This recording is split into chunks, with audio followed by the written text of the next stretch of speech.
Macherla YCP అభ్యర్థి పిన్నెల్లి రామకృష్ణారెడ్డి ఆ నియోజకవర్గంలో అడుగు పెట్టొద్దు. నరసరావుపేట దాటి కదిలిపోవద్దు, నోరు మెదపొద్దు. అవి హైకోర్టు విధించిన షరతుల సారాంశం. ఈవీఎం ధ్వంసం చేసిన కేసులో జూన్ 6 వరకు ఆయన అరెస్టును ఆపుతూ హైకోర్టు గురువారం ఆదేశాలు జారీ చేసింది. అదే సమయంలో ఆయనపై అనేక కఠినమైన షరతులు విధించింది. బెయిల్ కాలంలో పార్లమెంటు నియోజకవర్గ కేంద్రమైన నరసరావుపేటలోనే ఉండాలని స్పష్టం చేసింది. అంటే ఆయన మాచర్లలో అడుగు పెట్టకూడదన్న మాట. ఓట్ల లెక్కింపు రోజున ఆయన నరసరావుపేటలోని కౌంటింగ్ కేంద్రానికి వెళ్లొచ్చు. సాక్షులను కలవడం, వారిని ప్రభావితం చేయడం, భయపెట్టడం చేయొద్దని హైకోర్టు స్పష్టం చేసింది. కేసుకు సంబంధించి ప్రింట్, ఎలక్ట్రానిక్ మీడియాతో మాట్లాడడానికి వీల్లేదని షరతు విధించింది.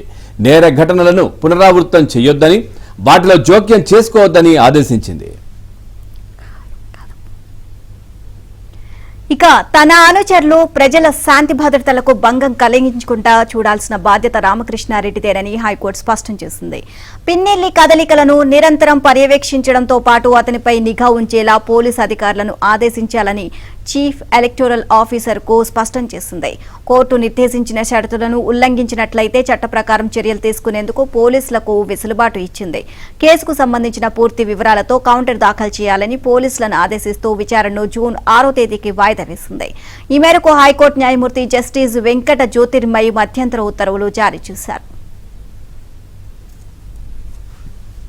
ఈ నెల 13న పోలింగ్ సందర్భంగా ఈవీఎం, వీవీప్యాట్ ను ధ్వంసం చేసిన వ్యవహారంలో పల్నాడు జిల్లా రెంటచింతల పోలీసులు తనపై నమోదు చేసిన కేసులో ముందస్తు బెయిల్ మంజూరు చేయాలని కోరుతూ పిన్నెల్లి రామకృష్ణారెడ్డి హైకోర్టును ఆశ్రయించారు. ఈ వ్యాజ్యంపై గురువారం అత్యవసరంగా విచారణ జరిపిన హైకోర్టు పిన్నెల్లికి షరతులతో కూడిన మధ్యంతర ముందస్తు బెయిల్ మంజూరు చేసింది. అందుకు సంబంధించిన తీర్పు ప్రతి శుక్రవారం అందుబాటులోకి వచ్చింది.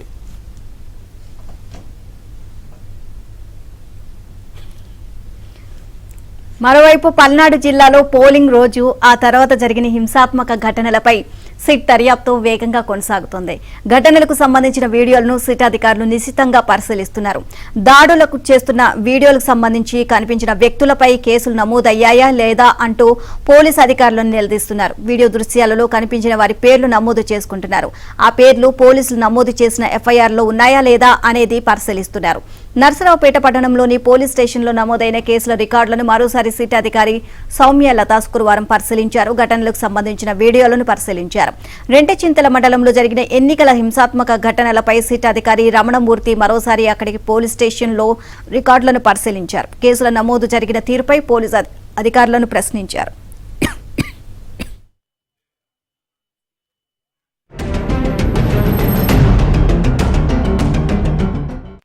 ఇక ఎమ్మెల్యే పిన్నెల్లి రామకృష్ణారెడ్డిపై హత్యాయత్నం కేసు నమోదు చేసినట్లు ఎస్ఐ ఎం ఆంజనేయులు శుక్రవారం తెలిపారు. ఈ నెల 13న పాల్వాయి గేట్లోని పోలింగ్ కేంద్రంలో దౌర్జన్యానికి సంబంధించి టీడీపీ ఏజెంట్ నంబూరి శేషగిరిరావు ఇచ్చిన ఫిర్యాదు మేరకు ఈ కేసు నమోదు చేశామన్నారు. ఇక పోలింగ్ కేంద్రంలో రామకృష్ణారెడ్డి ఈవీఎం మిషన్ ధ్వంసం చేస్తున్న సందర్భంగా అడ్డుకునేందుకు వెళ్లిన శేషగిరిరావును దుర్భాషలాడి బయటకు లాగి మారణాయుధాలతో తలపై దాడి చేశారు.